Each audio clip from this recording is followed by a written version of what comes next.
I knew the wind had shifted when CEO Patrick Royce suddenly invited me to a private lunch. Just days before my record 1.4 million commission was set to close, he called me a superstar, the word that in this company only appeared when someone was about to be skinned alive. They thought I'd stay quiet, take 2 weeks severance, and disappear.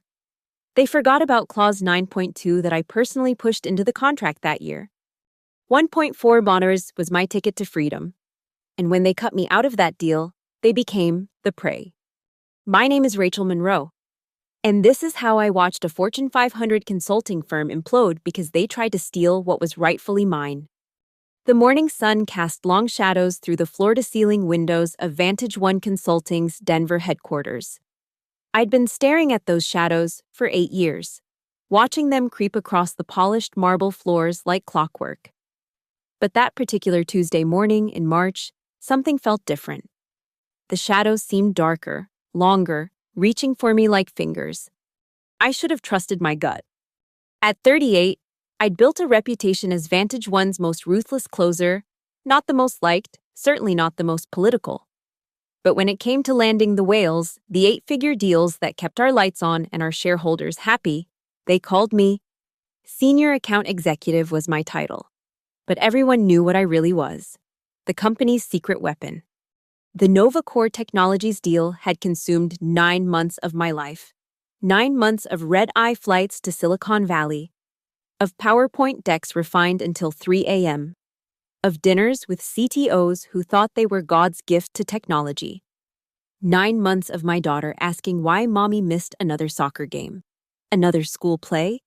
Another bedtime story. But it was worth it. $20 million over 3 years. With a 7% commission structure that would net me $1.4 million, the kind of money that changes everything, the kind of money that buys freedom. I'd already started making plans. Private school for Emma. A house without a mortgage hanging over it like a sword. Maybe even that sabbatical I'd been promising myself since my divorce. Just me, Emma. And 6 months exploring Europe. Finally having the time to be the mother I wanted to be instead of the corporate warrior I'd become. The email from Patrick Royce landed in my inbox at 8:47 a.m. Rachel, free for lunch today? My treat. Le Bernardin. 12:30. We need to discuss your future here at Vantage One. Le Bernardin, the restaurant where deals were made and careers were crowned or ended. I stared at the email, my coffee growing cold in my hand. In 8 years, Patrick Royce had never once invited me to lunch. Not when I landed the Morrison Group, not when I saved the TechStrat account from imploding, not even when I brought in more revenue than the entire West Coast team combined. My fingers hovered over the keyboard. Every instinct screamed danger. But what choice did I have? You don't say no to the CEO. Looking forward to it, I typed, the lie flowing as easily as all the others I'd perfected in this glass tower. The morning crawled by in a haze of mundane tasks. I tried to focus on the NovaCore implementation timeline, but my mind kept drifting. Why now? Why today? The deal was essentially done. We were 3 days from signatures, maybe 4 if their legal team decided to nitpick the service-level agreements. I pulled up the commission calculator for the 100th time, watching the numbers tick upward. Base commission, $1.4 million. Accelerators for early close, another $200,000. Performance bonuses if we exceeded year 1 targets, potentially another $300,000. Nearly $2 million, more money than my father had made in his entire career as a high school math teacher. At 11:45, I noticed something odd. My access to the NovaCore files in our CRM system was glitching. Documents I'd uploaded yesterday showed as access restricted. I tried refreshing, clearing my cache, even rebooting my laptop. Nothing. Hey, Jackie, I called to my assistant. Can you pull up the NovaCore folder? My system's being weird. Jackie's fingers flew across her keyboard. Her face went pale. Rachel, I can't access it either. It says the account's been reassigned. Reassigned? The word hit me like ice water. That's impossible. To whom? It doesn't say, just reassigned. My phone buzzed, a text from Tom Sanders, NovaCore's chief operating officer. Hey Rachel, we still on for the onboarding session Thursday? Haven't seen you on the meeting invites. I stared at the text, my mind racing. What meeting invites? Jackie, check my calendar. Any NovaCore meetings this week? Nothing. Rachel, your calendar's been cleared through Friday. The pieces were falling into place, forming a picture I didn't want to see. Restricted access, cleared calendar. A sudden lunch invitation from the CEO. They were cutting me out. But they couldn't, could they? The deal wasn't closed. The commission structure was ironclad, written into my employment agreement. I'd made sure of that after watching too many colleagues get screwed on technicalities. I pulled up my employment contract, scrolling to the commission section.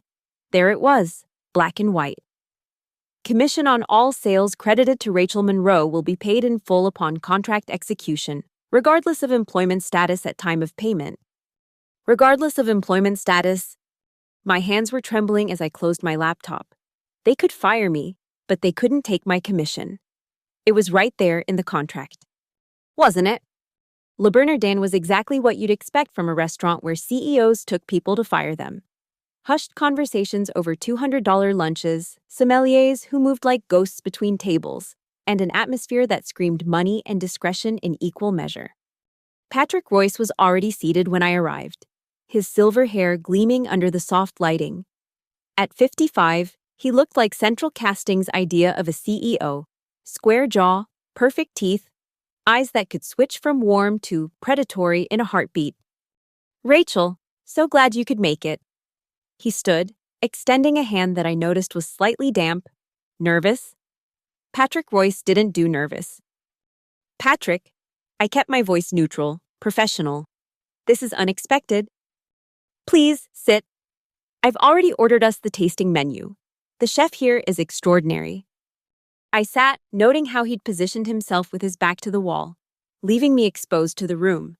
Power games, even now. I'll cut to the chase, he said after the sommelier had poured something French and probably worth more than most people's car payments. You've been instrumental to Vantage One's success. Truly. Your work on NovaCore alone has been exceptional. There it was, the setup, compliments before the knife. Thank you. It's been a challenging deal, but I'm confident we'll have signatures by week's end. His smile faltered for just a moment. About that, we've been doing some restructuring at the executive committee level, looking at our core competencies, our strategic direction for the next 5 years. Restructuring, the corporate world's favorite euphemism for you're fucked. And we've decided that the NovaCore account needs fresh perspective, someone who can take it to the next level. Fresh perspective. I set down my wine glass carefully, afraid I might shatter it.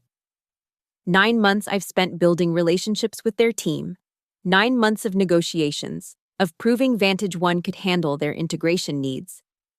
And you've done a magnificent job, which is why we want to transition you to a new role, strategic initiatives, less travel, more work-life balance. I know it's been tough since your divorce. He knew nothing about my divorce except that it had happened. But throwing it in my face now? That was calculated. Make it personal. Make me emotional. Make me easier to handle. What about my commission? The words hung between us like a blade. Patrick's face rearranged itself into what he probably thought was sympathetic concern. Well, since you won't be closing the deal in your current role, my contract states, your contract is under review by legal. There are complexities, questions about who really owns the relationship. After all, Vantage One's brand opened those doors. I opened those doors at 11 p.m. conference calls, at 6 a.m. breakfast meetings, at every dinner where Tom Sanders wanted to debate the finer points of system architecture while I smiled and nodded and closed the fucking deal. A couple at the next table glanced over. Patrick's jaw tightened. Rachel, I'm trying to help you here. The alternative is less pleasant. The alternative? Performance improvement plans, questions about expense reports, concerns about your methods. My methods have made this company $60 million in the last 3 years. And we're grateful, which is why we're offering you a graceful exit. 2 weeks severance, continuation of benefits, and a positive reference. You could be at a competitor by Monday.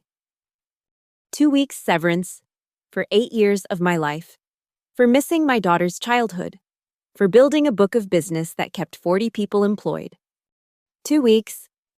And if I refuse? Patrick's mask finally slipped, revealing the cold calculation beneath.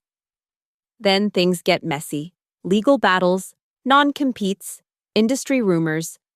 You know how small our world is. Rachel, do you really want to be the woman who sued Vantage One? What firm would touch you after that? He was right, and we both knew it. The consulting world was incestuous. Word traveled fast. One lawsuit, and I'd be radioactive. But he'd made a mistake. In his arrogance, his assumption that I'd roll over like all the others, he'd revealed their hand too early. They thought they had me cornered. They forgot I'd been reading contracts since I was 22, fresh out of B school and hungry.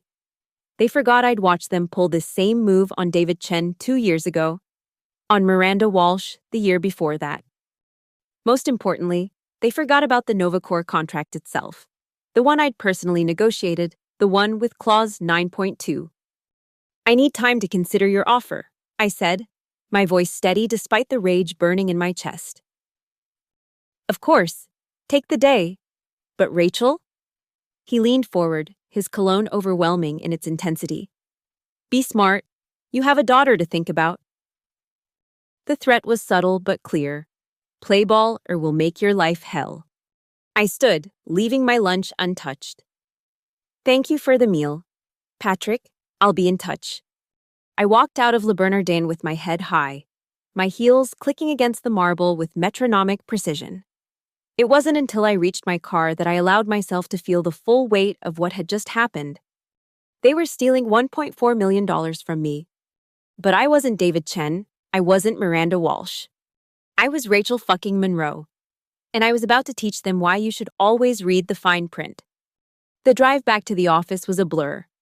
I parked in the garage and sat there for a moment, engine off, trying to process what had just happened. My phone buzzed incessantly, emails, texts, missed calls. I ignored them all. Instead, I pulled up the Novacor contract on my phone. Not Vantage One's standard template, but the actual agreement I'd spent 3 months negotiating with their legal team. Page by page, clause by clause, until I found it. Section 9.2, Key Personnel. Novacor Technologies reserves the right to terminate this agreement without penalty if key personnel assigned to the account are removed or reassigned without prior written consent from Novacor's executive team. Key personnel are defined as Rachel Monroe, lead account executive, David Tanaka, technical lead, and Sarah Winters, project manager. I read it again, then a third time. They'd removed me from the account, without Novacor's consent, which meant a laugh bubbled up from somewhere deep in my chest. Not a happy laugh, the kind that comes when you realize the universe has a twisted sense of humor. Patrick Royce had just handed Novacor a get-out-of-jail-free card on a $20 million contract. And he didn't even know it. I sat in that parking garage for another 20 minutes, mapping out my next moves like a chess grandmaster. Every action, every reaction, every possible counter move. Then I drove home. My condo in Cherry Creek was quiet, afternoon sun streaming through the windows. Emma was at school, wouldn't be home until her father dropped her off at 6. I had 3 hours to plan my war. I poured myself a generous glass of the Macallan 18 I'd been saving for closing the Novacor deal. Seemed appropriate under the circumstances. First things first, secure the evidence. I logged into my personal cloud storage and began uploading every email, every contract draft, every text message related to Novacor. 8 gigabytes of data that told the story of 9 months of my life. As the files uploaded, I thought about Patrick's smug face at lunch, his certainty that he'd won, that I'd slink away quietly like all the others. He had no idea what was coming. My phone rang. Tom Sanders. I let it go to voicemail, then listened. Rachel, it's Tom. Just wanted to confirm our Thursday session. Also, my assistant says there's some confusion about the meeting invites. Give me a call. Perfect. Tom had no idea Vantage One was playing games, which meant the news hadn't broken yet, which meant I had a window. I called him back. Tom, it's Rachel. About Thursday. I need to be transparent with you about something. That doesn't sound good. Vantage One has decided to restructure the account team. As of today, I'm no longer your point of contact. Silence. Then, I'm sorry. What? We're 3 days from signing. I'm as surprised as you are, but I wanted you to hear it from me first. I'm sure Patrick will be reaching out to explain the transition. Transition? Rachel, I sold this internally based on your involvement. My board approved this because you were running point. What the hell is Vantage One thinking? I took a sip of whiskey, choosing my words carefully. I can't speak for their strategic decisions. I can only tell you that as of noon today, I no longer have access to your files or contract materials. This is unacceptable. We have a key personnel clause for exactly this reason. You do indeed. I could practically hear the gears turning in his head. Rachel, I need to call you back. Don't go anywhere, okay? I'll be here. The line went dead. I smiled into my whiskey. The first domino had fallen. Within an hour, my phone was lighting up like a Christmas tree. Calls from Vantage One's legal department, texts from colleagues asking what was happening, an increasingly frantic series of emails from Janet Hollis, our head of HR. I ignored them all. Instead, I called my lawyer. Diane Chung was a partner at Latham & Watkins, and more importantly, she was a shark who smelled blood in the water from miles away. Rachel Monroe, she answered. To what do I owe the pleasure? Diane, I need you to review my employment contract, specifically the commission structure and any non-compete clauses. That sounds ominous. What happened? I gave her the short version. By the end, she was laughing.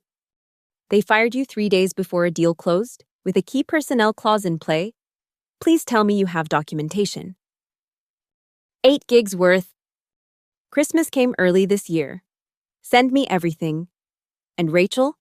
Don't sign anything, don't agree to anything, don't even acknowledge you've received any communications from them until we talk. Understood. One more thing. Do you have a copy of the actual NovaCore contract? Not just your employment agreement.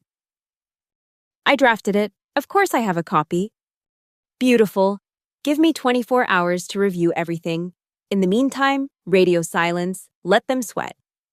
After we hung up, I sat in the gathering dusk of my living room, watching the city lights flicker to life below. Somewhere out there, Patrick Royce was probably in crisis mode, trying to figure out how to explain to NovaCore why their lead account executive had vanished. But it was too late.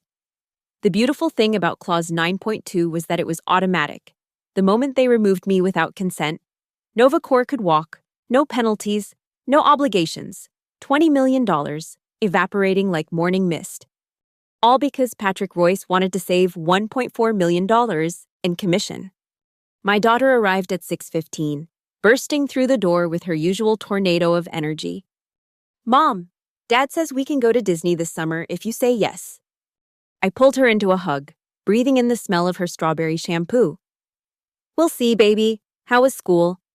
As she chattered about her day, something about a science project and a boy named Marcus who kept putting gum in people's hair, I felt a strange sense of peace. Whatever happened next, I'd done the right thing. I'd protected what was mine, even if it meant burning Vantage One to the ground in the process. That night, after Emma was asleep, I sat at my kitchen table with my laptop and a legal pad. If I was going to war, I needed to understand the battlefield. Vantage One Consulting had 400 employees across 6 offices. Annual revenue of $500 million. 3 major practice areas: digital transformation, operations optimization, and strategic planning. The NovaCore deal would have been their largest client win in 2 years. But that wasn't the interesting part. The interesting part was their Glassdoor reviews. 2.8 stars out of 5. Comment after comment about toxic leadership and commission structures that favor management. High turnover in the sales organization. 3 lawsuits in the past 5 years, all settled quietly. I created a new document, the Vantage One Playbook. Step 1. Identify top performers with large deals in the pipeline. Step 2. Wait until the deal is nearly closed. Step 3. Manufacture a reason for termination or reassignment. Step 4. Redistribute the commission to leadership or use it to pad the quarterly numbers. Step 5. Rely on NDAs and the threat of legal action to keep people quiet. It was elegant in its simplicity, evil, but elegant. I wondered how many others there had been. How many Rachel Monroes had sat in their homes, staring at laptop screens, wondering how they'd been so thoroughly fucked by the system they'd helped build. My phone buzzed. An email from Patrick, marked urgent. Rachel, I'm disappointed you felt the need to contact our client directly. This is highly unprofessional and potentially damaging to Vantage One's reputation. Please call me immediately so we can discuss how to minimize the impact of your actions. My actions? As if I'd been the one to blow up a $20 million deal. I archived the email without responding. By Wednesday morning, the full scale of the disaster was becoming clear. I knew because Jackie, my now former assistant, was feeding me information like a Cold War double agent. The entire C-suite is in the conference room, she texted. Patrick looks like he's about to have a stroke. Legal is here, outside counsel too. Oh shit, Tom Sanders just called. He used the phrase, material breach of contract. Janet from HR is crying in the bathroom. I shouldn't have taken pleasure in their panic, but after 8 years of watching them step on people, 8 years of their power games and political maneuvering, it felt like justice. Diane called at noon. I've reviewed everything, she said without preamble. Your employment contract is solid. The commission is yours, regardless of employment status. They can fight it, but they'll lose. And the non-compete? 18 months, limited to direct competitors, and only for clients you personally serviced. It's enforceable, but not overly restrictive. You could start your own firm tomorrow if you wanted. Start my own firm. The thought had been percolating since yesterday, growing stronger with each passing hour.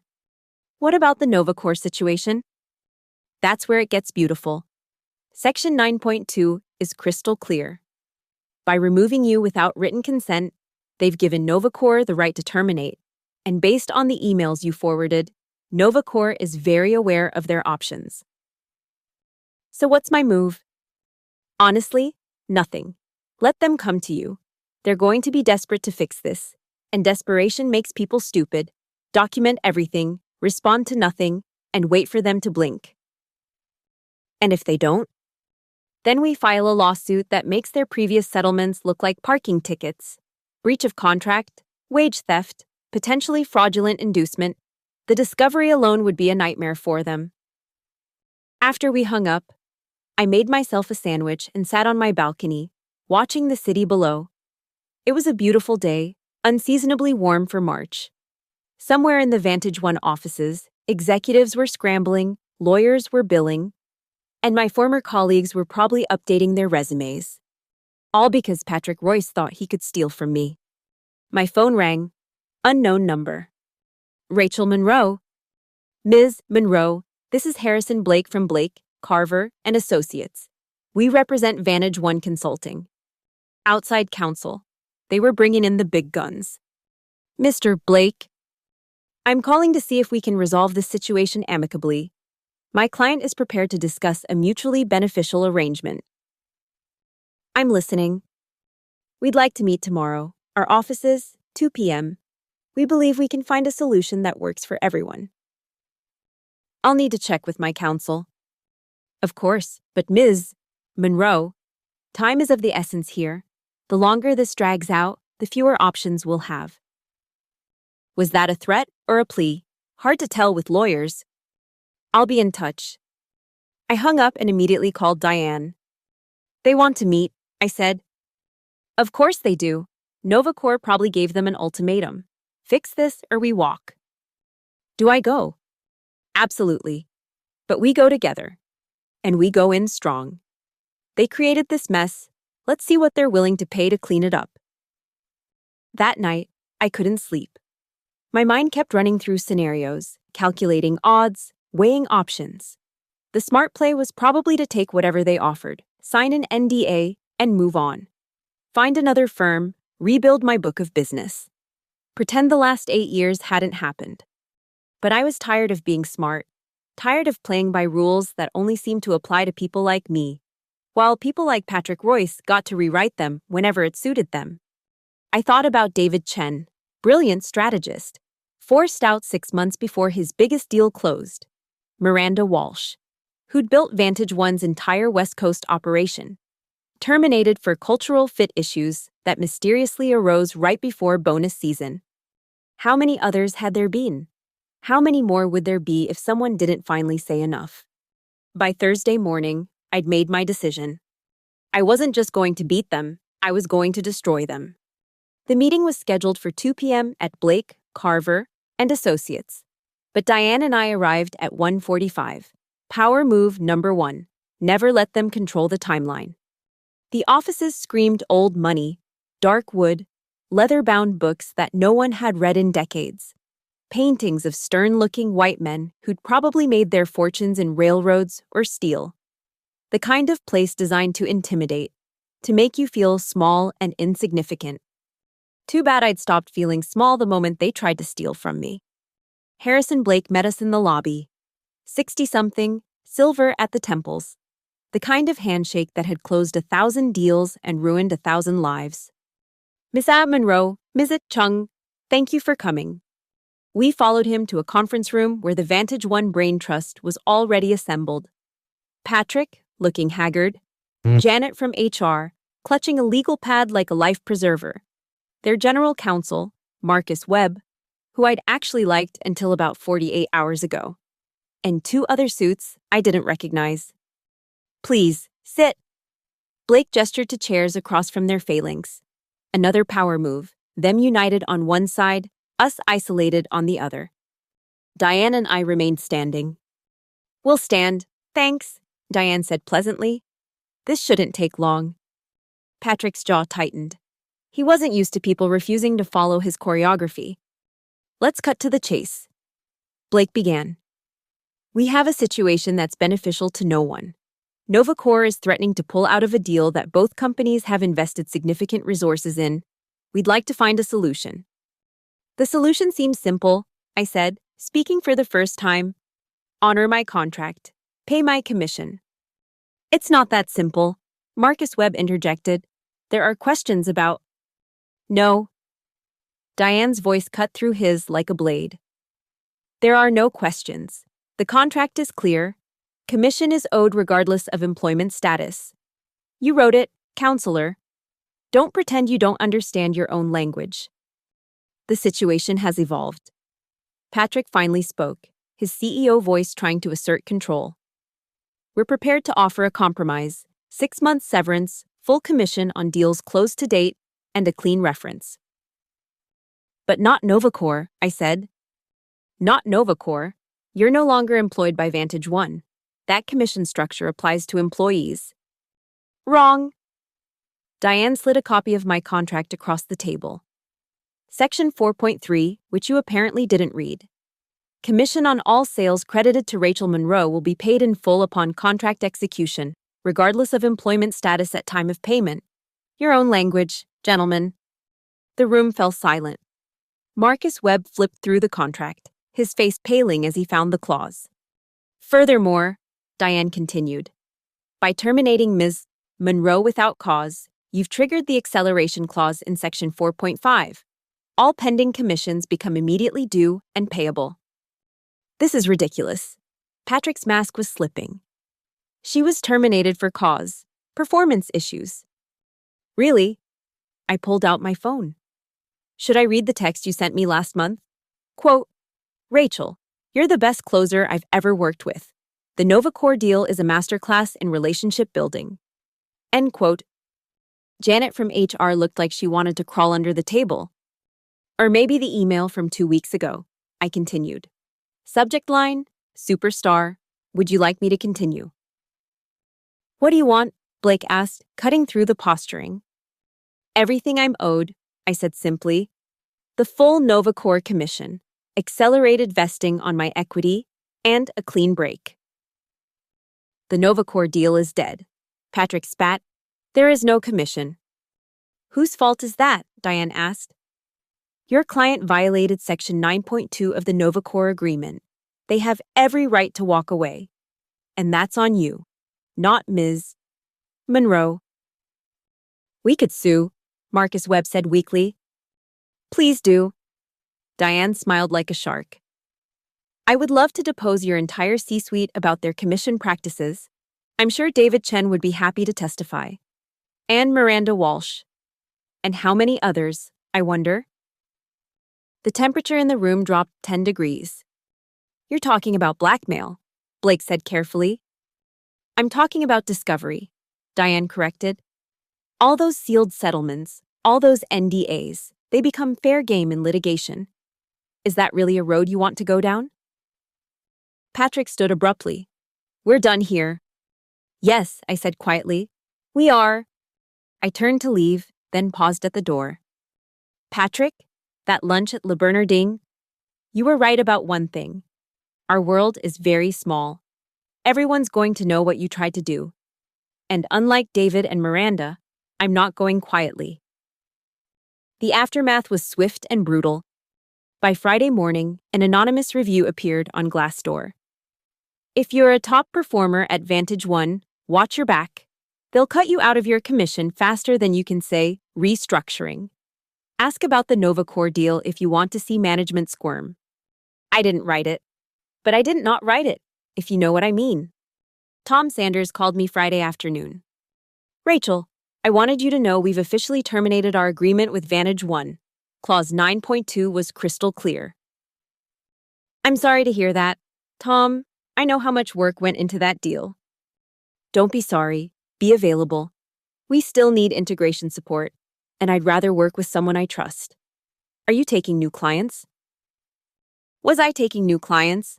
I didn't even have a company yet. I'll be in touch, I said. That weekend, while Emma was at her father's, I did something I hadn't done in years. I planned my own future, not Vantage One's future, not my ex-husband's future, but mine. Argent Edge Solutions, that's what I'd call it. Argent for silver, because I'd earned every one of these gray hairs. Edge, because that's what I provided, the competitive advantage that closed deals. I filed the LLC paperwork Monday morning. By Monday afternoon, 3 more Vantage One clients had reached out. Word travels fast in our incestuous little industry. If Patrick Royce would screw over his top performer, who was safe? Tuesday brought a call from Diane. They blinked, she said without preamble. Define blinked.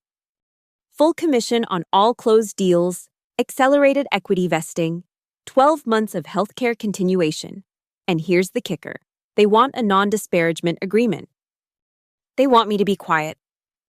For a price, they're offering an additional $500,000 for your silence. $500,000 to keep my mouth shut about their practices. It was more than I'd expected, which meant they were more scared than I'd thought. No NDA on the settlement terms? Correct. You can't badmouth them publicly, but you're free to disclose the settlement itself. And the non-compete? Waived, completely. You can start signing clients tomorrow. I thought about David Chen, who'd taken his 2 weeks and disappeared. About Miranda Walsh, who'd signed an NDA so restrictive she couldn't even tell future employers why she'd left. About all the others who'd been crushed by the Vantage One machine. Tell them I want $750,000 for the non-disparagement, and I want it in writing that they won't contest any client who chooses to work with me. Rachel, they're already offering. They tried to steal $1.4 million from me. Diane, they're getting off cheap. She laughed. I'll make the call. Wednesday morning, while I was reviewing the settlement documents, Jackie texted me. Patrick just announced he's taking a leave of absence. Personal reasons. Personal reasons, corporate speak for, the board is furious and someone needs to take the fall. I thought I'd feel victorious. Instead, I just felt tired and oddly empty. Then Tom Sanders called. Rachel, we've made a decision. NovaCore wants to move forward with the integration project. With you, not Vantage One. Same terms, same timeline. Can you handle it? The same deal, the same $20 million contract, which meant the same $1.4 million commission.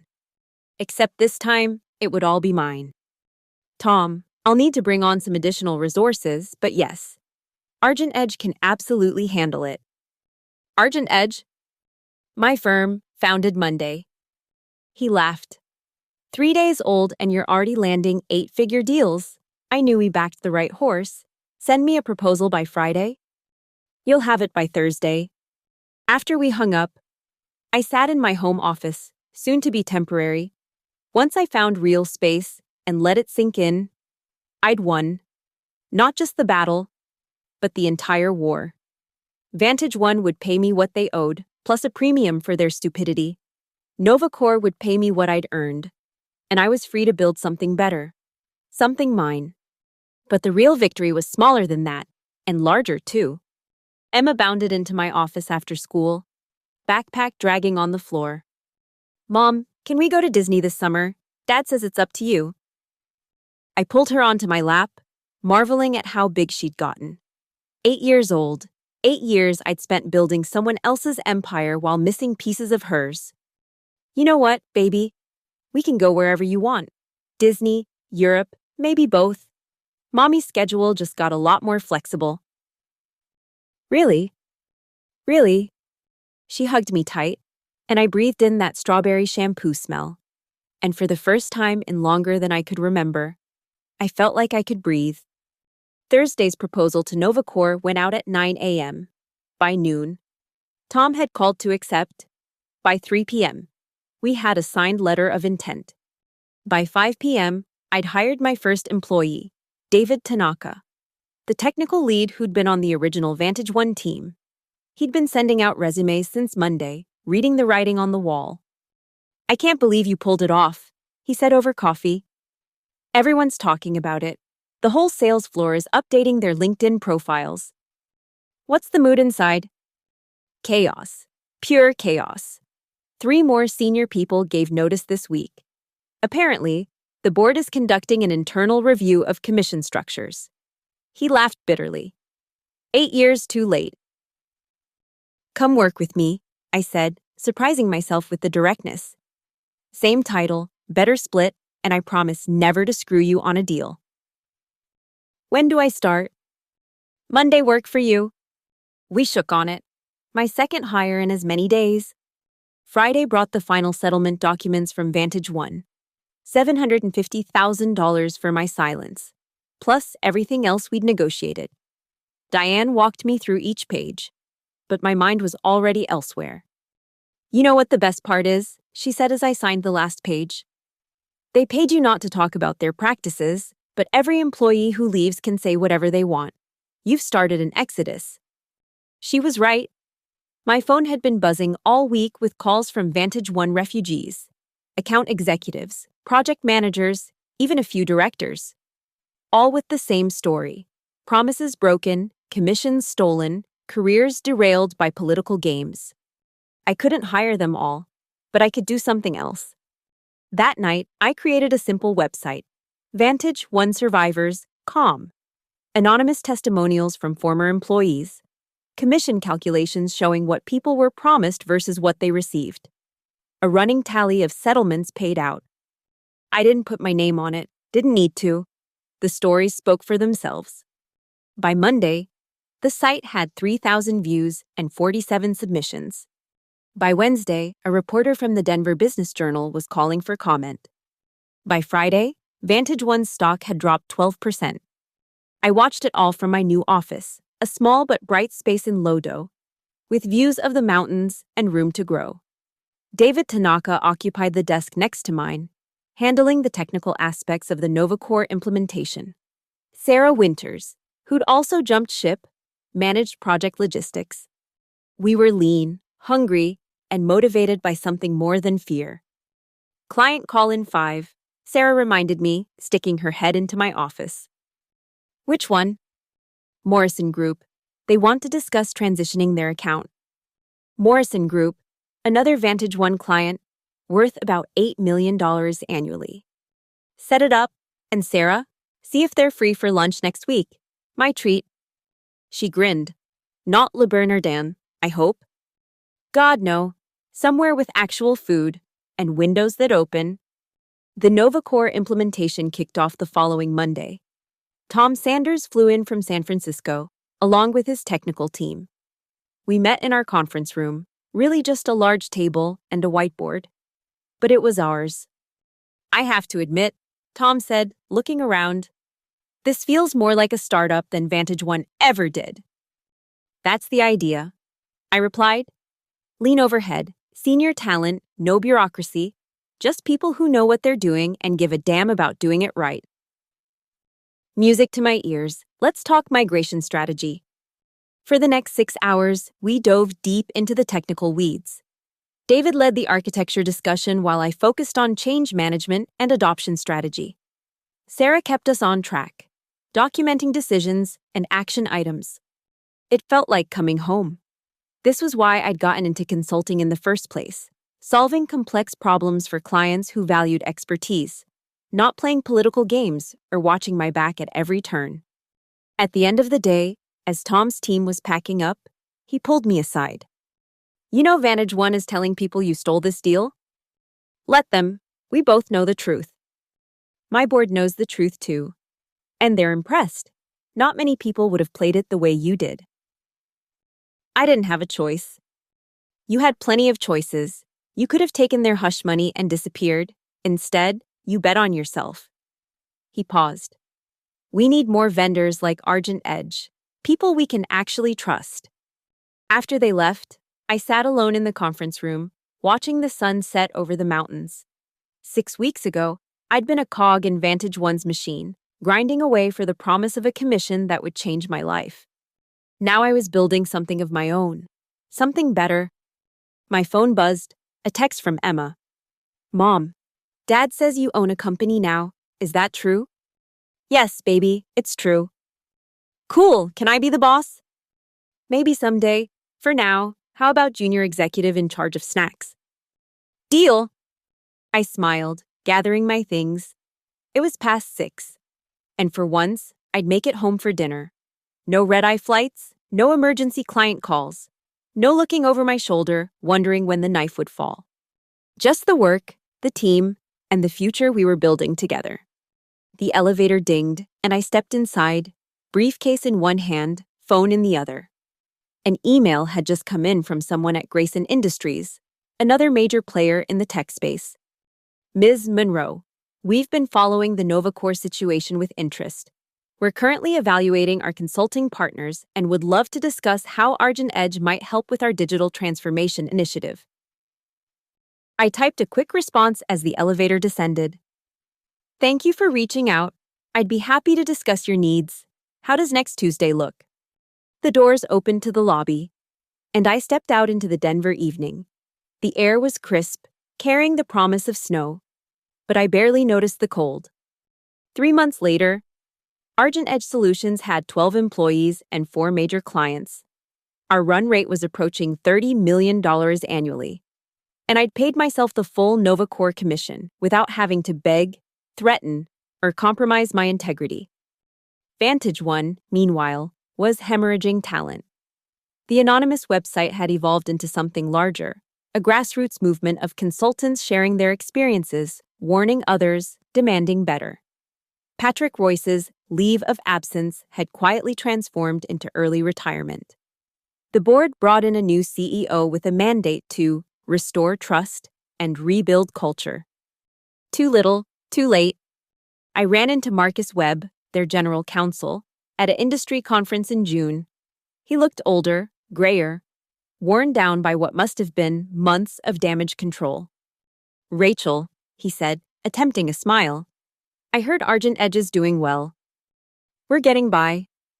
Look, I want you to know, what happened wasn't personal. It was just business. That's where you're wrong, Marcus.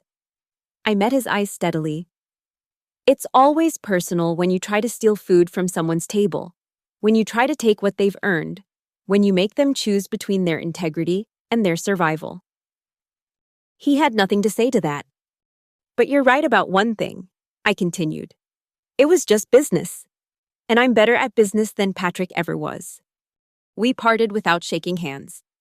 Later that night, in my hotel room overlooking the Seattle waterfront, I video called Emma for her bedtime story. She was in her pajamas, hair still damp from her bath, clutching the stuffed elephant I'd brought her from a recent trip to Chicago. Tell me about your day, Mommy, she said, reversing our usual roles. Well, let's see. I had breakfast with a new client who wants our help. I gave a presentation to some very important people, and I ran into someone from my old job. Were they nice? I thought about Marcus Webb's tired eyes, Patrick Royce's ignominious exit, the implosion of a company that had once seemed invincible. They were complicated, baby. Sometimes people do bad things because they think it's the only way to win.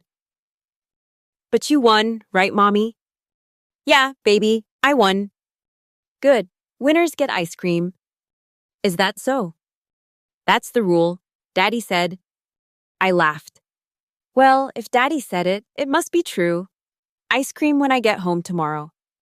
Promise. Promise. After we hung up, I stood at the window, watching ferries cross the dark water.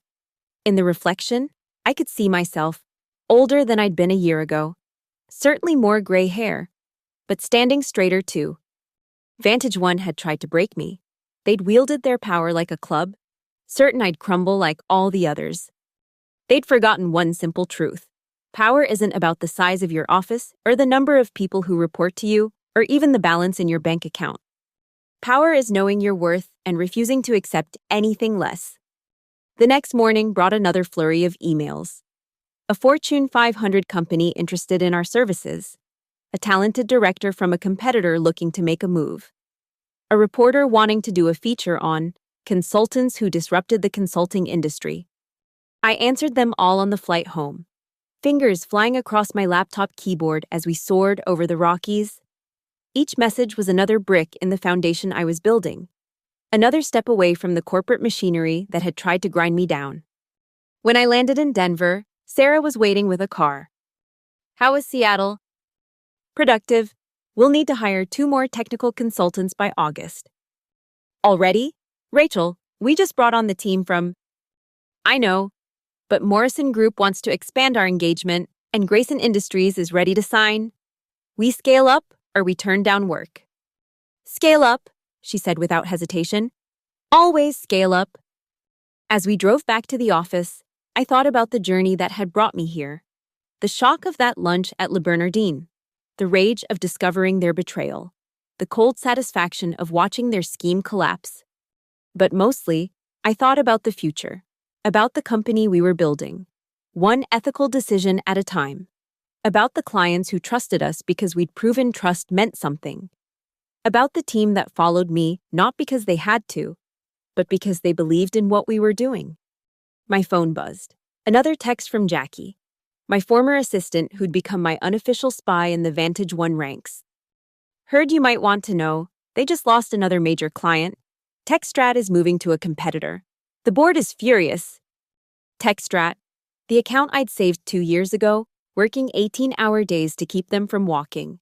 Now they were walking anyway. And I couldn't help but feel a grim satisfaction. You reap what you sow. Also, her next text read, I put in my notice today. 2 weeks. Know anyone who's hiring? I smiled, typing back quickly. Might know someone. Send me your resume. By the time we reached the office, I had 3 missed calls from Diane, my lawyer. What fresh hell? I asked when I called her back. No hell, just the opposite. Vantage One wants to negotiate. Negotiate what? We already settled. Not with you. With the collective of former employees organizing a class action. Apparently, your little website inspired people to compare notes. Turns out you weren't the only one they tried to screw on commissions. Imagine that. They want to settle quietly. Establish a fund.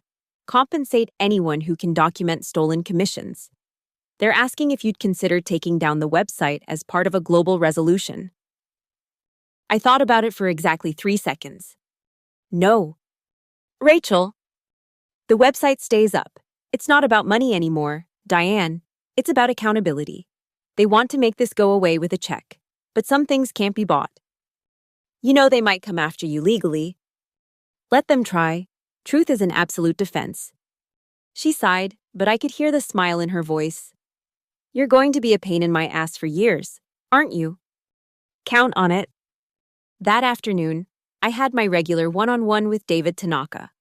We'd instituted weekly check-ins for all employees, real conversations, not the performative reviews I'd endured at Vantage One. How's the Nova Core migration going? Ahead of schedule, under budget, Tom's team is thrilled. And how are you doing?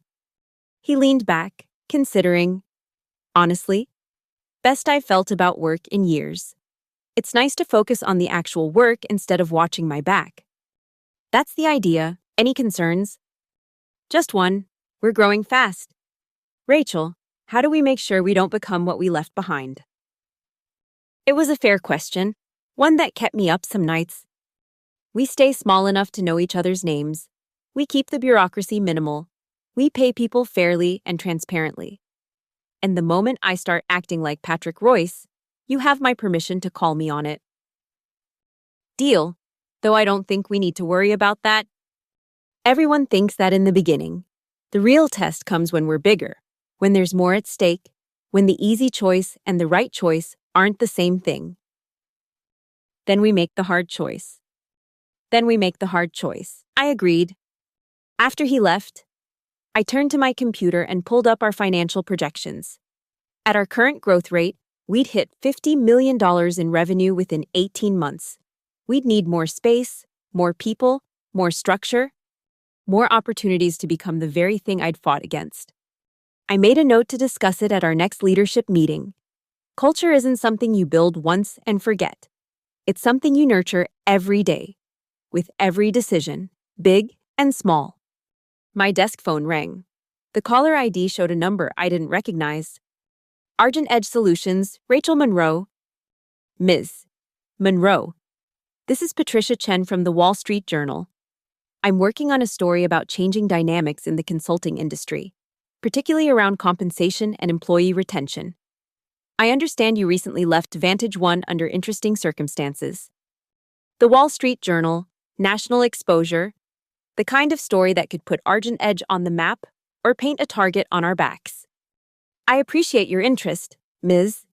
Chen, but I'm bound by certain agreements regarding my departure. I understand, but perhaps you could speak more broadly about industry practices. Background only, no attribution? I thought about the non-disparagement clause I'd signed. $750,000 to keep quiet about Vantage One specifically. But nothing stopping me from discussing the industry as a whole. Background only. You have my word. Then let me tell you about commission structures in corporate consulting. We talked for an hour.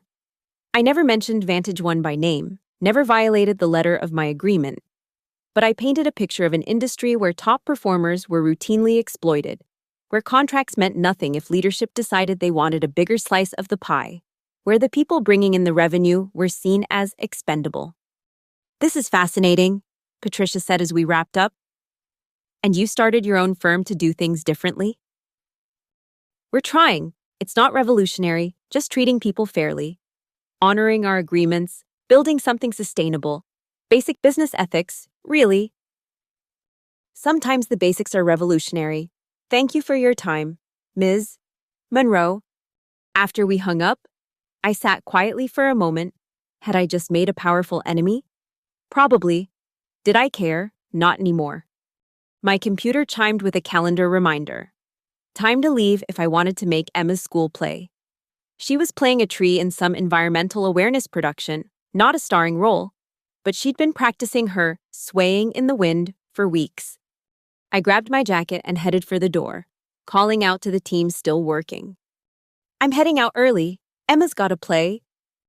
Break a leaf, Sarah called back, and the groan from the rest of the team was audible. That was terrible, I said. I know, I'm a mom. Bad jokes are mandatory. As I drove to Emma's school, I thought about the balance I was trying to strike, building a business while being present for my daughter, growing a company while maintaining its soul, fighting injustice while not becoming consumed by the fight. It wasn't easy. Some days, I failed at all of it. But then I'd remember sitting in that parking garage, staring at Clause 9.2, realizing that Patrick Royce had just handed me a loaded gun. I'd remember the moment I decided not to go quietly, not to accept their terms, not to be another cautionary tale whispered about in break rooms. I'd remember that sometimes the house doesn't always win. The school auditorium was packed with parents wielding smartphones and video cameras. I found a seat near the front, waving when Emma peeked out from behind the curtain. For the next hour, I watched 8-year-olds earnestly explain the importance of recycling, renewable energy, and protecting our forests.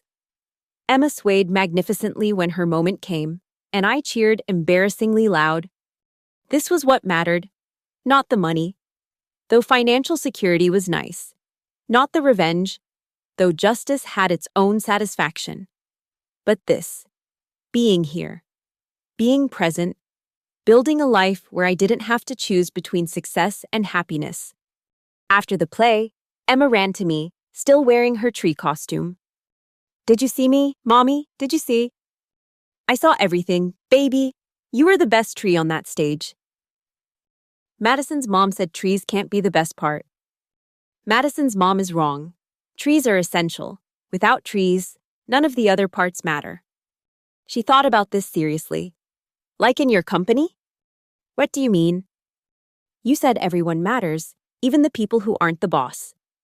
Out of the mouths of babes. Exactly like that. Everyone matters.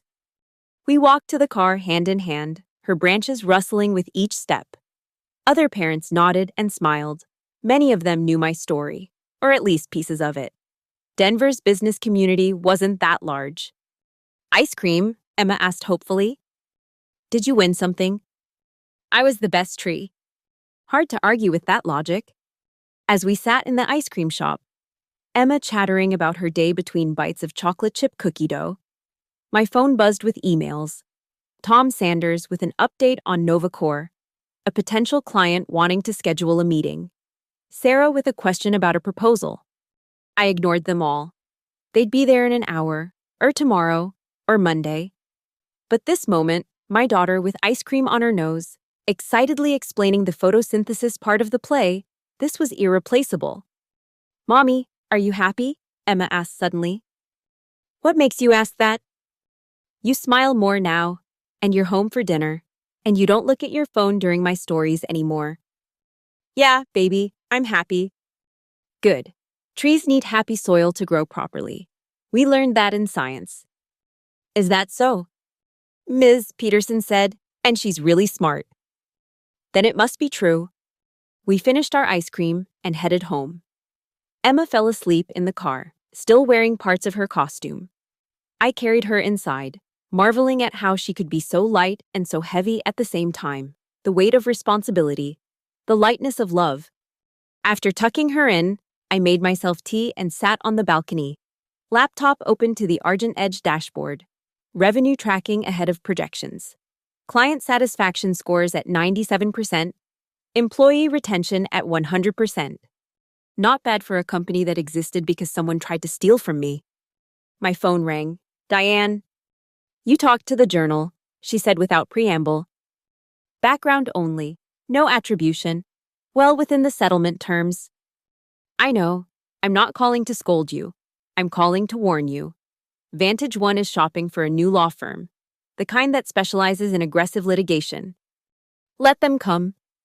"Rachel." "I'm tired of being afraid, Diane. Tired of playing defense. They want to fight? They'll get one. Just be careful. You've built something good. Don't let them drag you back into the mud." She was right, of course. The smart play was to focus on growing Argent Edge. Let Vantage One rot from within. Move forward instead of looking back. But some part of me, the part that had sat across from Patrick Royce while he smiled and stole from me, wanted them to try something. Wanted the excuse to finish what they'd started. "I'll be careful," I promised. "Good. Oh, and Rachel, that website of yours just hit 50,000 views." After we hung up, I sat in the darkness, city lights twinkling below. Somewhere out there, in conference rooms and corner offices, other Patrick Royces were making plans to screw over their top performers. Other Rachel Monroes were working late, chasing commissions that would never materialize. But maybe, just maybe, some of them would see there was another way. That you could fight back, that you could win. A message popped up on LinkedIn, a name I didn't recognize, but the preview caught my attention. I just left a Vantage One after they tried to pull the same thing. I opened it fully. A senior consultant named Michael Torres, detailing his own story of a commission yanked at the last minute, a deal reassigned to a favorite of leadership, promises broken with corporate doublespeak. I saw your website, he wrote. I thought I was alone. Thank you for showing me I wasn't. I wrote back, sharing Diane's contact information, suggesting he document everything.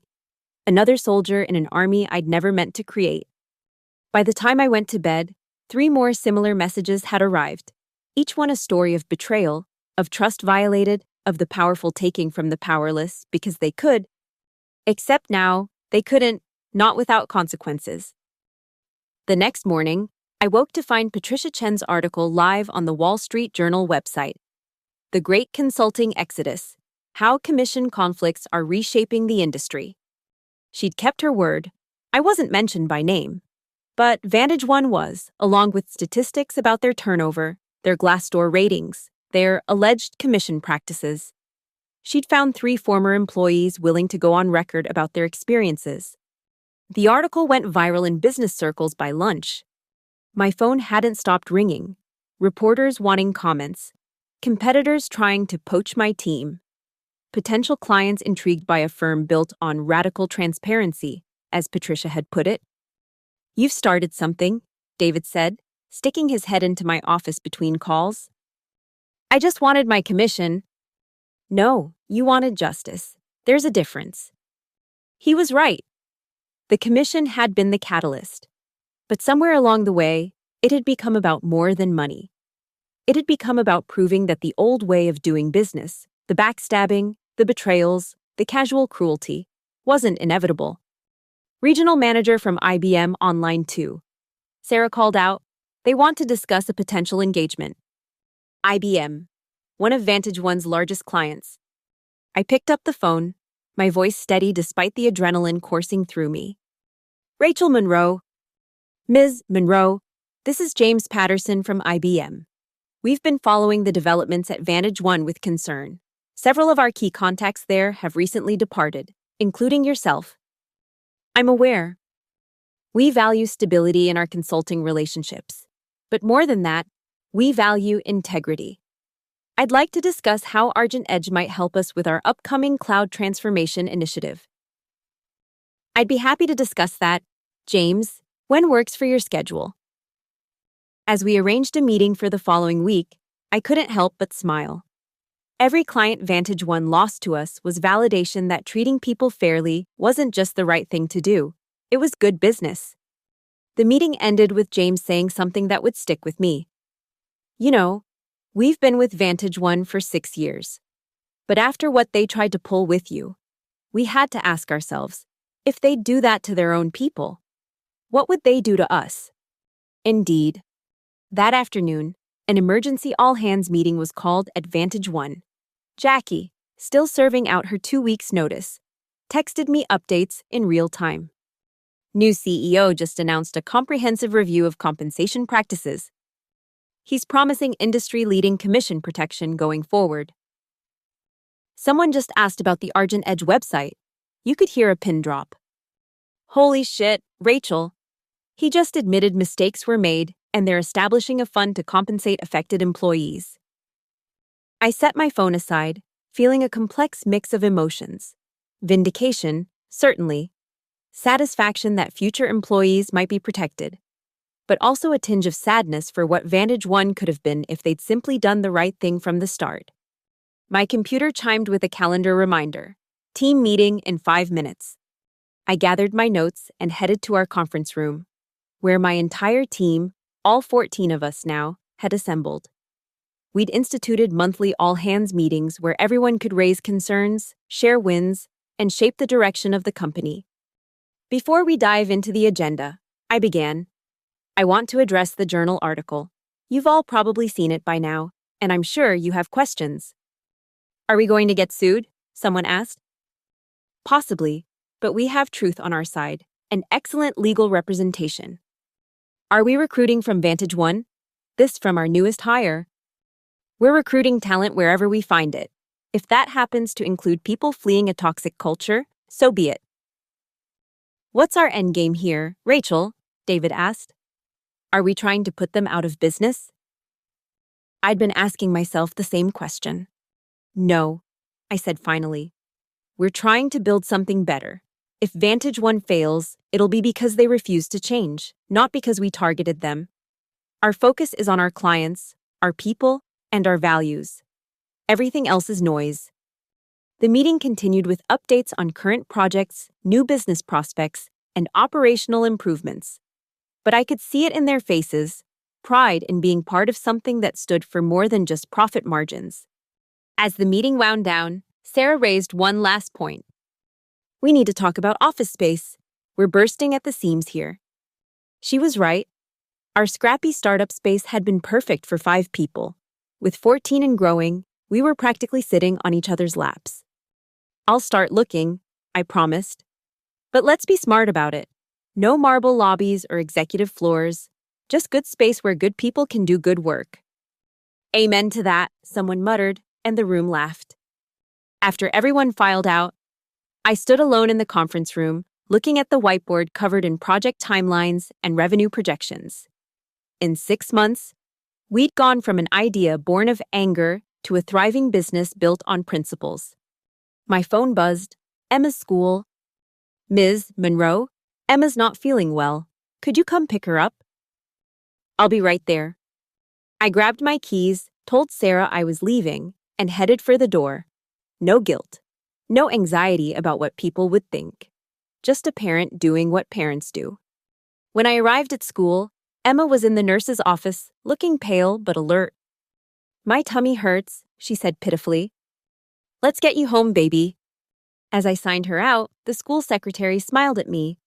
I saw that article in the journal. Good for you, standing up to those bullies. Word really did travel fast. At home, I set Emma up on the couch with ginger ale and cartoons, then opened my laptop to work beside her. The beauty of building your own company was the flexibility to be where you needed to be. Mommy, why did your old work try to steal from you? Emma asked during a commercial break. I'd tried to shield her from the details, but kids absorb more than we think. Sometimes people want things that aren't theirs. Baby, they think because they're powerful, they can just take what they want. But you stopped them. I did. Because you're powerful too? I thought about it. Because I knew what was mine, and I wasn't willing to let them take it. Good. I don't like bullies. Me neither, baby. Me neither. She dozed off eventually, curled against my side. I kept working, fielding emails and reviewing proposals, but my mind kept drifting to her question. Was I powerful? A year ago, I would have said no. I was just another cog in the corporate machine, grinding away for the promise of a bigger carrot. Power was Patrick Royce in his corner office, deciding who thrived and who got thrown away. But real power, I'd learned, wasn't about org charts or office size. It was about knowing your worth, setting your boundaries, building something that mattered, and most importantly, helping others do the same. My phone lit up with a text from an unknown number. Ms. Monroe, my name is Catherine Walsh. I'm Miranda Walsh's daughter. I wanted to thank you for what you've done. My mom never told us the full story of why she left Vantage One. But after seeing your website, she finally opened up. She's considering joining the class action. You gave her hope that justice is possible. I stared at the message, throat tight with unexpected emotion. Miranda Walsh, who'd built Vantage One's West Coast operation from nothing, who'd been terminated for cultural fit issues that mysteriously arose just before bonus season, who'd signed an NDA and disappeared. Tell her she's not alone. I typed back. And if she needs anything, legal resources, moral support, or just someone who understands, I'm here. The response came quickly. She's crying, good tears, thank you. This was why the fight mattered. Not the money, not the revenge, but the community of people who'd been wronged and were finally finding their voices. Emma stirred against me, mumbling something about trees and ice cream. I smoothed her hair, marveling at how much had changed since that day at Le Bernardin. Patrick Royce had thought he was taking away my future. Instead, he'd given me the push I needed to build a better one. My laptop chimed with another email. Tom Sanders, with the subject line, "You need to see this." I opened it to find a forwarded message from Vantage One's new CEO to their entire client base. A groveling apology for past practices that didn't reflect our values. Promises of reform, and assurances that new leadership would restore trust. Tom's comment was brief. "Looks like you've got them running scared." Good. I closed the laptop, not wanting to wake Emma with my typing. There would be time for work later. For now, I held my daughter and watched cartoons, feeling something I hadn't felt in years. Peace. Vantage One would survive or it wouldn't. They'd reform or they wouldn't. Other firms would learn from their mistakes or they wouldn't. None of that was my responsibility anymore. My responsibility was to the 14 people who'd bet their careers on Argent Edge. To the clients who trusted us with their transformations.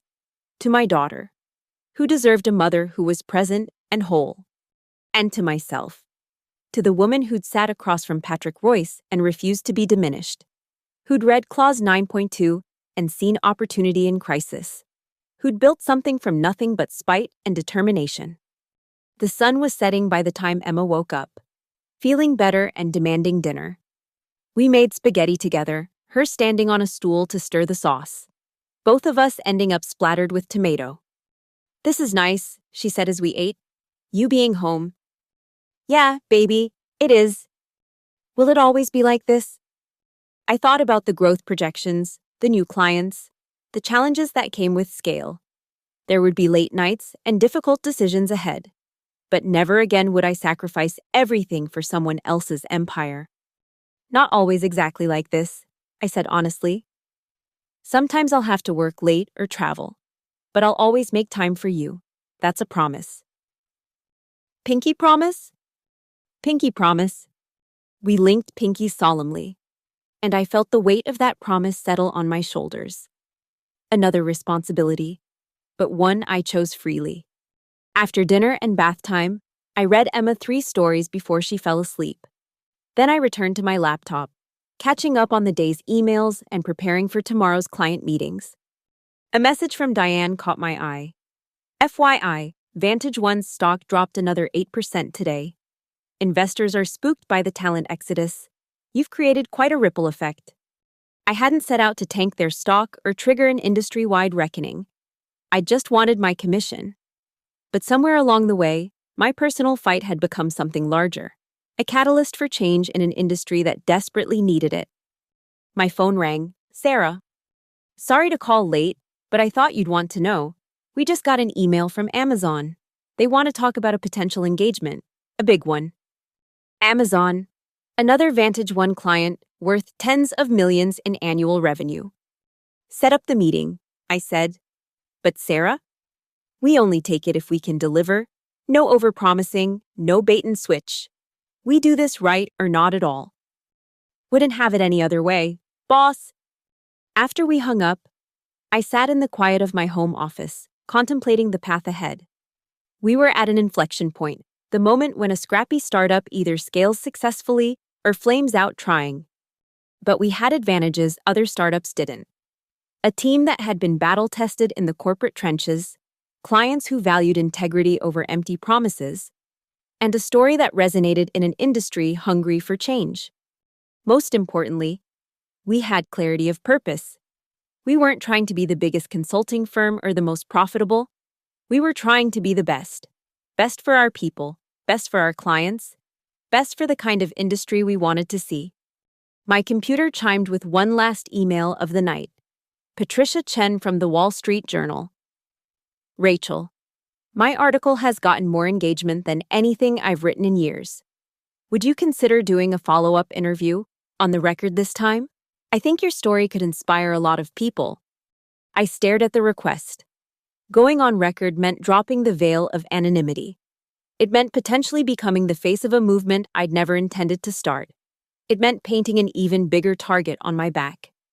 But it also meant showing others what was possible, that you didn't have to accept being screwed over, that you could fight back and win. Let me sleep on it, I typed back. I'll have an answer by tomorrow. But I already knew what that answer would be. The next morning came too quickly. Emma bounced into my room at 6:30, fully recovered from yesterday's stomach bug and demanding pancakes. We made them together, her measuring ingredients with the focused intensity of a master chef. "Mommy, are you famous now?" she asked between bites. "What makes you ask that?" "Lily's mom saw you in the newspaper. She said you're a hero." "I'm not a hero, baby. I just stood up for myself." "That's what heroes do." From the mouths of babes, indeed. After dropping her at school, I drove to the office with Patricia Chen's request weighing on my mind. By the time I arrived, I'd made my decision. "I'll do the interview," I told Patricia over the phone. "But I want to tell the whole story, not just the revenge part, but what comes after, building something better." "That's exactly what I was hoping for. Can we meet this afternoon?" We set a time, and I spent the morning preparing, not just what I'd say, but how to say it. This wasn't about destroying Vantage One anymore, it was about showing a different path forward. The team could sense something was up. David cornered me between meetings. "You're doing the journal interview, aren't you? Is it that obvious?" "You have that look. The same one you had before you took on Vantage One." "This is different. This isn't about fighting, it's about building. Just remember, we're all behind you, whatever comes next." His support, and the implicit support of the entire team, meant more than I could express. Patricia Chen arrived at 2 p.m. sharp, professional but warm. We sat in our conference room, humble compared to Vantage One's marble and leather, but ours. "Let's start at the beginning," she said, pulling out a recorder. "Tell me about the lunch at Le Bernardin." For the next 2 hours, I told the story. Not just the facts, but the feelings. The shock of betrayal, the rage at injustice, the determination to fight back, and ultimately, the decision to build something better. "What strikes me," Patricia said as we wrapped up, "is that you could have taken their settlement and walked away. Why didn't you?" I thought about Emma's question last night, about being a hero. Because walking away would have meant they won, not just against me, but against everyone who comes after. Someone had to show it was possible to fight back. And now, Vantage One is hemorrhaging talent and clients. You've built a successful firm. Haven't you won? This was never about winning or losing. It was about choices. They chose to try to steal from me. I chose not to let them. They chose to protect a broken system. I chose to build a better one, every day. We all make choices that define who we are and what we stand for. Speaking of choices, what's next for Argent Edge? We keep growing. Keep serving clients who value integrity. Keep showing that you can be successful without being predatory. And maybe, hopefully, inspire others to demand better from this industry. After Patricia left, I sat alone in the conference room, feeling the weight of what I'd just done. The article would publish next week. After that, there'd be no hiding, no anonymity. Rachel Monroe would be permanently linked to the takedown of Vantage One. So be it. The rest of the week flew by in a blur of client meetings and new business pitches. IBM signed on for a 6-month engagement. Morrison Group expanded our contract. 3 more Vantage One refugees joined our team. Friday afternoon, as I was reviewing our latest financial projections, my phone rang. Unknown number. But something made me answer. "Rachel Monroe." "Ms. Monroe, this is Robert Sterling. I'm the new CEO of Vantage One Consulting." I nearly dropped the phone. The man who'd replaced Patrick Royce was calling me directly. "Mr. Sterling, this is unexpected." "I'm sure it is. I'm calling because I believe we got off on the wrong foot. What happened to you was unconscionable. I want to make it right." With respect, Mr. Sterling, we've already settled. There's nothing more to discuss. I disagree. You've built something impressive with Argent Edge. You understand this industry in ways that many don't. I'd like to explore potential partnerships. I almost laughed. You want to partner with the woman whose website is documenting all your firm's failures? I want to partner with someone who saw problems we were blind to and had the courage to address them. Vantage One needs to change. You've proven you know how to drive change. By destroying you. By holding us accountable, there's a difference. I had to admit, he had guts. And there was something in his voice, a genuine desire to fix what was broken, not just paper over the cracks. I appreciate the call, Mr. Sterling, but I think our paths diverged for good reason. I wish you luck in reforming Vantage One. The industry needs it. I understand.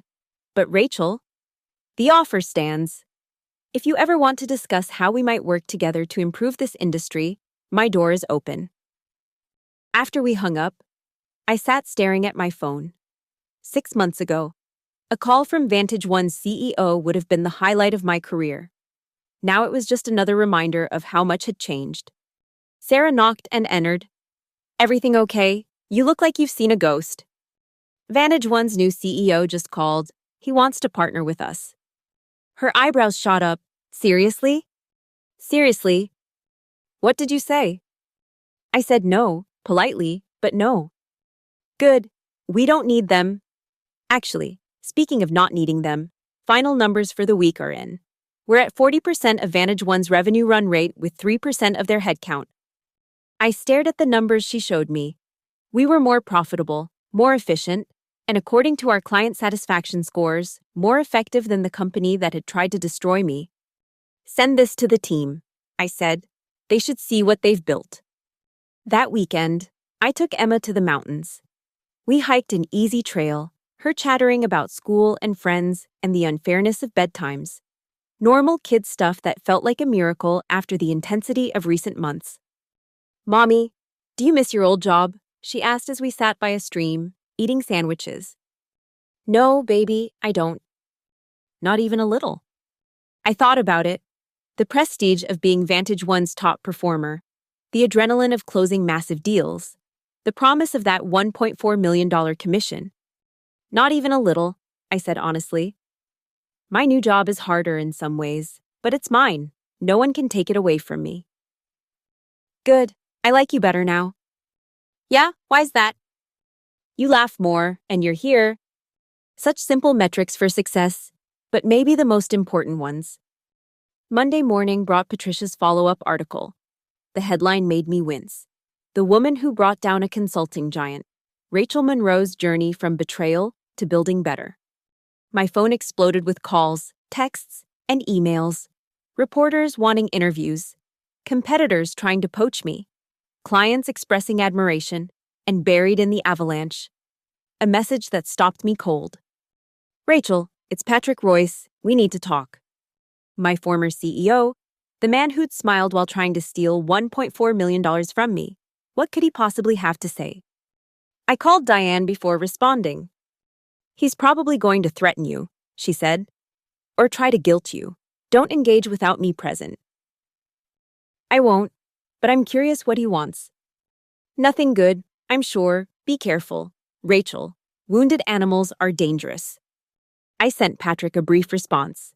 If you have something to say, put it in writing or say it through counsel. His reply came within minutes.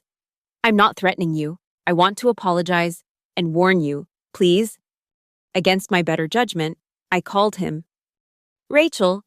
His voice sounded older, tired. Thank you for calling. You have 5 minutes, Patrick. I deserve that.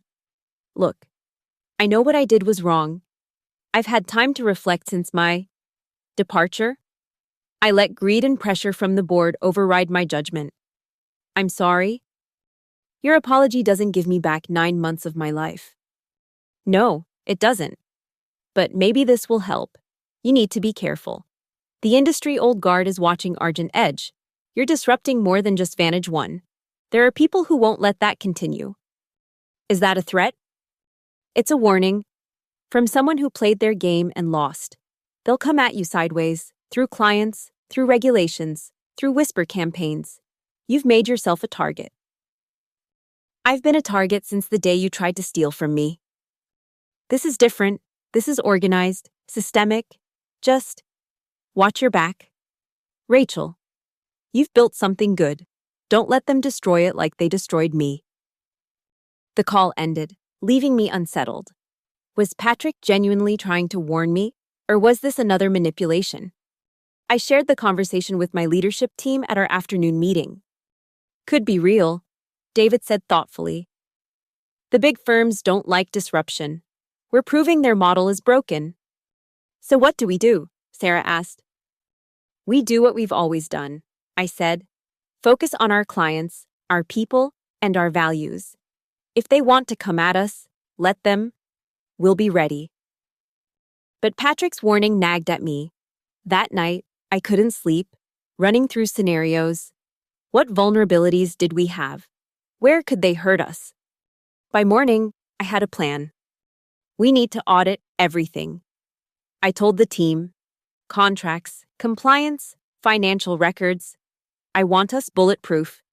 If they're going to come after us, let's not give them any ammunition. We brought in outside auditors, reviewed every process, tightened every procedure. It was expensive and time-consuming, but necessary. If we were going to be a target, we'd be a hardened one. The attack started subtly.